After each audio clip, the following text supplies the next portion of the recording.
Hello to all my friends out there. I hope everyone is doing okay. I'm so happy. I got into McDonald's. I only had to pay $1 for my soda as opposed to $2.20. So that is awesome. I have to get here by 3. Sometimes I'm busy, like when, I'm mailing packages and stuff. So, I cooked up 7 meals. That was pretty effective. So this week I went into my freezer and I have chicken. So we'll have a chicken meal, hamburger, bacon, pork sausage, hot dogs, smoked sausage, and I'll have a lasagna. So here's what's coming up in the next 7 days. So, what I'm doing is I'm eating the stockpile down, but the only stockpile I really have to eat down is the freezer. Because even though, your food will stay good for a long time in the freezer, it does not halt microbial growth. It only slows it. Yes, I learned that in chemistry. That was not my subject. But okay, so when I first started eating my freezer down, it looked like I had about 4 months. I had 4 months food in there because I had all kinds of stuff in there. I had cookies in there. I had bread in there. I had vegetables in there. And I thought, well, I could make better use of my freezer by stockpiling meat only. And the same thing with my stockpile. If I stockpiled cans like meat and vegetables, I would be far ahead of the game. And then, rice, beans. But, so what I really want to do is eat my freezer down because nothing's happening to my canned food. And so by carefully packing my freezer, it isn't right now. It's got a lot of bread in it. I want to eat the bread down and then I want to start making bread. I think it's better for you. And I think it's, those little things like, dehydrating your own spices and stuff. My townhouse smelled so good last night. So that's the meal plan. I was gonna make a lasagna, but I got too excited about the risotto. That was good.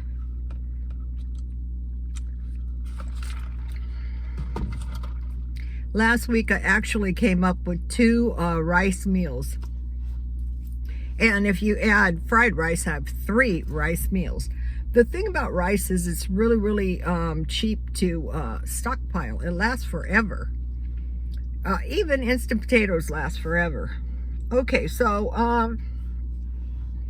I'm now doing this thing where I do small things. Small things make a big difference. So, I fix up my kitchen. It's still not done.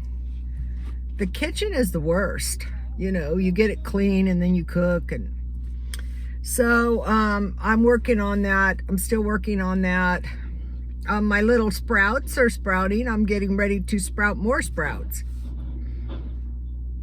So I took an apple pie I bought marked down at Walmart out of the freezer. And so the small thing about that was I paid 30 cents as opposed to 50 cents. So when I'm up there today walking, the most important thing I have to do in a day is walk.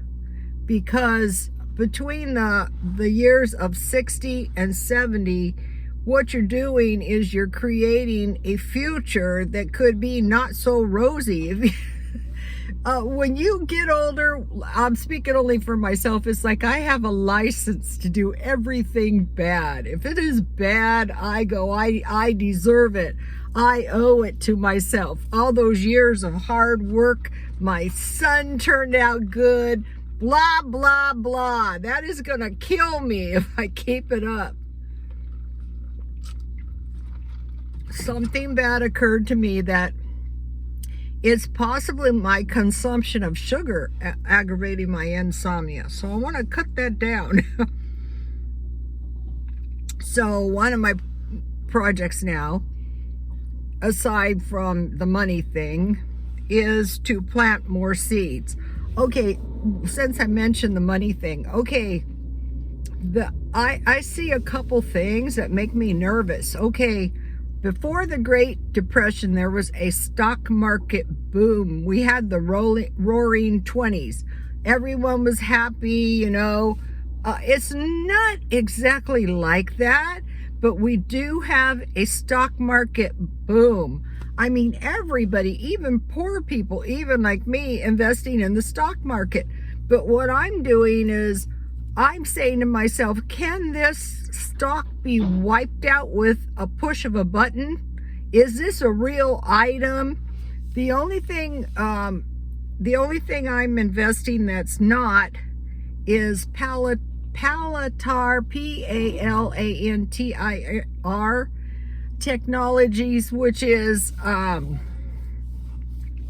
information gathering system, and then the AI makes sense of it.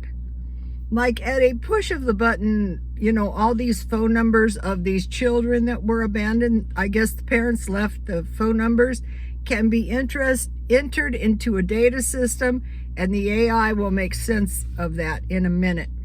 The days of it's very hard to sneak around. This is why they want to do the cryptocurrency. There can be no accumulation of monies because it's all crypto.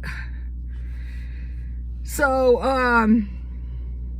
that's the only one. I think that's going to be invaluable.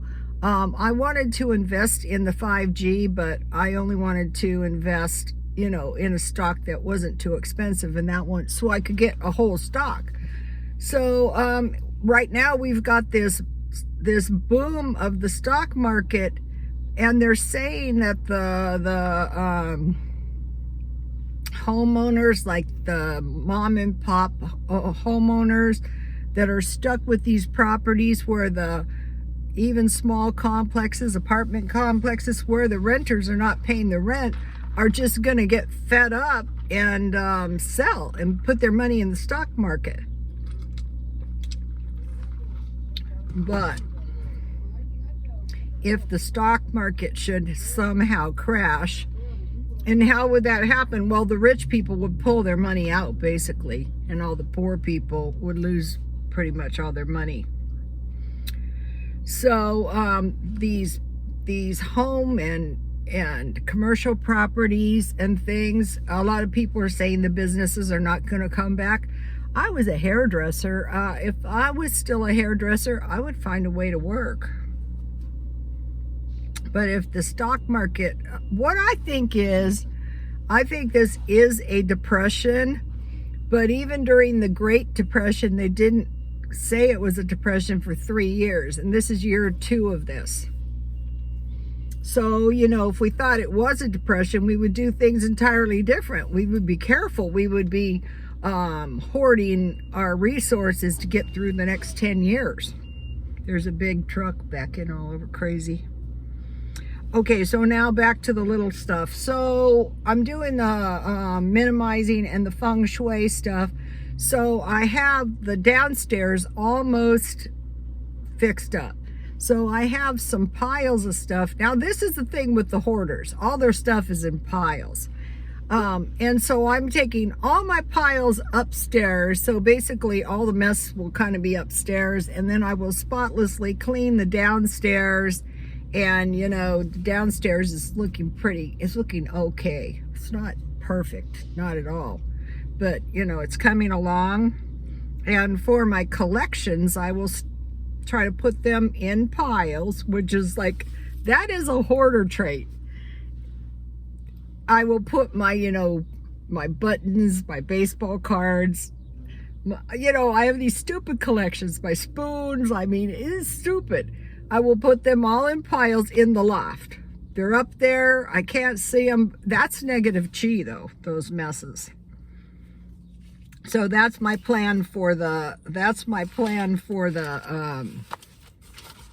minimizing, just doing a small amount. Okay, so the hoarders have helped me a lot. Okay, their assignment was get 3 garbage bags a day full of junk and purge it. I couldn't do that. I tried. It was not successful. So now because I wouldn't throw anything away. So now I'm approaching this by piles. I'm doing 2 piles a day. I figure, 2 piles is doable, and in a month that'd be 60 piles. Okay, so now I have heard that there are jobs available. Police, that seems like a really bad job to me, but it is a job. There's police jobs available and fast food.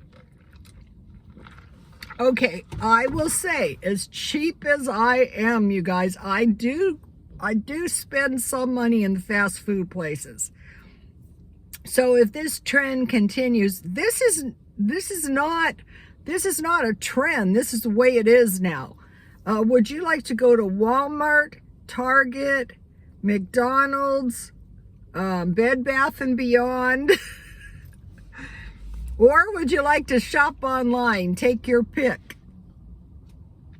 Okay, so now, I have a couple of more things. Where's it? Okay, have you guys heard of the 30-day rule? Take the money you were going to spend on an impulse buy and save it in a savings account. I wanna buy a waffle maker, and I want to get a cheap one. I don't know if that's an impulse buy, because I could just make pancakes and go without waffles, but waffles are really, kind of tasty. So the 30-day rule, that's a good one. So then what I also do is a lot of times I just buy the cheapest items. So my idea, I'm a waffle maker because I broke my other one. I'm not doing another waffle maker from the thrift store. That's what I did last time. But I want to buy a new blender and a waffle maker so I can either wait for one to go on sale or buy the cheapest one. Also saving, the Dave Ramsey thing. There's always, I can't save $1,000. I'm too broke. Well, the 2 ways I thought of was I saved last year $2,000 by buying stock, but $20 a week is also $1,000 in a year. Or even $10 a week will give you $500 for Christmas. And then saving all your change, that adds up. I'm saving $1 a day for gas, in case you haven't heard about that. So, okay, I'm on my way to go walking, and I need to buy 2 items to replace the necklace. When I sell something on eBay, I try to find 2. I was encouraged because a couple of the followers said that they were trying to do the eBay thing. And when I first started this channel, I prayed to God and I said, if I help only one person somehow, I will be super happy. And so that made me happy that somebody was trying to make a little extra money on eBay. Or even if some of you were thinking, well, I think I could do a YouTube channel. My advice would be pretend like, people are like cooped up in the house and the friends don't come over as much. Try to do like try to do a channel like you're the friendly friend of your followers. That's what I try to do. And my followers are very encouraging. And they leave nice, helpful messages. So get yourself a notebook and write the good comments in there. That's what I've been doing. I had quite a few good comments in the past couple of days, and quite a few lovable comments. Okay, you guys, please like, comment, and subscribe, and God bless you all.